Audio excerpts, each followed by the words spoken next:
Rosemary with Create Better Health SNAP Ed program, and we're affiliated with USDA Extension.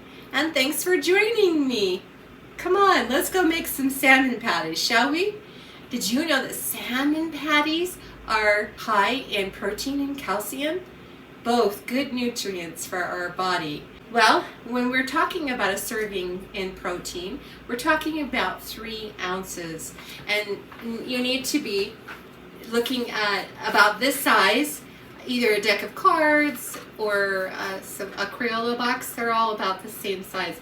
Or the palm of your hand. And that is about 3 ounces, which is 1 serving. In one of these cans, it is 14.75 ounces, which is about a 4 to 5 serving ratio per can. So that's pretty good to serve a family of 5. Before you open your can, make sure that you're storing it in a cool, dry place so that you can keep it for the length of time that you need. Then, when you open your can, make sure that you rinse the top of your can because dust and other bacteria could be getting on that. And then when you open it with your can opener, it will go inside your food, and you don't want that, right? When you open the can of salmon, you're going to see a couple of things. First of all, let's drain it. And then in here, you're going to see a cylinder of salmon, and you're going to see some skin, and you will have 2 kinds of bones. So put that in a bowl like this. And then if you were to open this up in the center, and you will see that there are some bones like this. They look like that. And sometimes you'll see long ones. Those are edible, and so is the skin, of course, and the salmon. But if you don't want the bones in them, go ahead and you'll have to kind of go through your salmon and just kind of feel it and make sure that you got all of your bones out of there, okay? But don't worry if you end up having a few of them in there, because like I said, you can chew them and they're a really good source of calcium. So we see our skin, right, on the salmon, and that skin adds a lot of flavor to your salmon patties, so don't have it worry you at all. Alright, so this one really didn't have too many bones, and then I'm just going to go and wash my hands really quick. Be right back. Alright, and then when we have all those bones out, we're going to go ahead and beat our 1 egg up, just like so. And then go ahead and pour that in our bowl. Then we're going to go ahead and get 4 to 5 crackers, like saltine crackers. It could be Ritz if you have that. That would work. Or if you don't have crackers, you could add a little breadcrumbs or some panko. That would work also. So whatever you have. So we're just going to crushed. Okay. Make sure you get those nice and crushed. I like adding onion to mine, but you don't have to. You could always add a little onion powder if you wanted. So about a 1/2 cup of onion I'm going to add. And then we're going to add some cheese. It could be any kind of cheese you have handy. American cheese is great. That works out. Or cheddar or mozzarella. Anything that you have will work. So get that in. Look how neat and yummy that is. Alright, then the seasoning. We're going to do about a 1/2 teaspoon because of the skin in this can. It adds a little salt to it. So we'll just put about a 1/2 teaspoon of salt in here. And you probably don't even need any if you didn't want to put any. So if you're on a low sodium diet, don't even worry about it.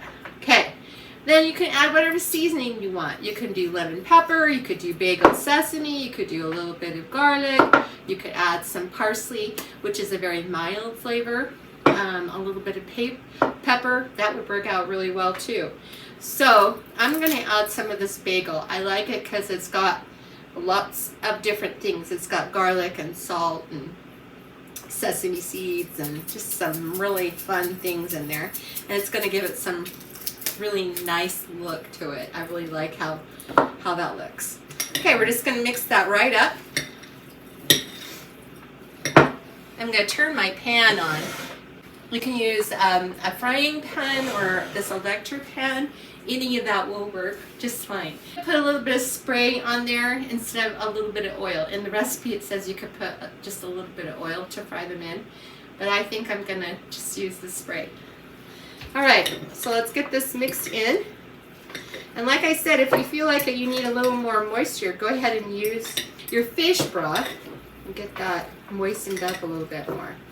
So this should hold a patty. If it doesn't, then you need to probably add a little bit more moisture to it. It looks like it's pretty good, right? Okay, now you could flour both sides of this if you want to get a crunchier outside to this, or you can just leave it plain, whatever you would like. Okay, I think that's getting ready. Let's get that going. All right. And then just get your hands in there, or you could use a measuring cup and scoop it up, and then that would work out too. All right, so you're gonna get a little bit of a ball like this, and then go ahead and just press that down like so, and put that in your pan, okay? Now, these can be done several ways. You can put them in a hamburger bun if you want, or just on a piece of toast or bread. That would work okay. But when I was growing up, we had a white gravy with peas over the top, and it was so good. I still love it to this day. And you could make your patties just a little bit bigger if you wanted. Like I said, it was about a serving size is about the size of a deck of cards. So let's see if we can get this one a little bigger. And it looks like this one's going to make about 5. Now, do you have to put the cheese in if you don't want to? You don't have to put the onions in. So it's just a matter of what you would like to do. I'm going to need a spatula. And we didn't need to use this because it was plenty moist.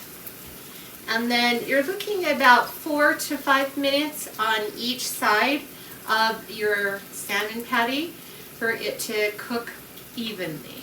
A really good idea to set your timer, or if you're a really good judge on time, that would be okay too. These can last about 2 to 3 days in your refrigerator, and then you can warm them back up in your microwave or in a pan. That would be good too. You can also freeze them for up to 3 months, and they do really well frozen, but I like to do them when they are raw and freeze them that way first, because then when I take them out and thaw them out in the refrigerator, then they're ready to be cooked and they taste just like you just made them. They are there, and look how beautiful that is. Isn't that pretty? And then you put some of the gravy with the peas on it, or a piece of fruit, and you've got yourself a nice dinner or lunch. Alright, well, here's to your health. Mix up your routine and put some healthy habits on your calendar. So remember to go to your local senior commodity supplemental food program and see if you qualify for the monthly food package.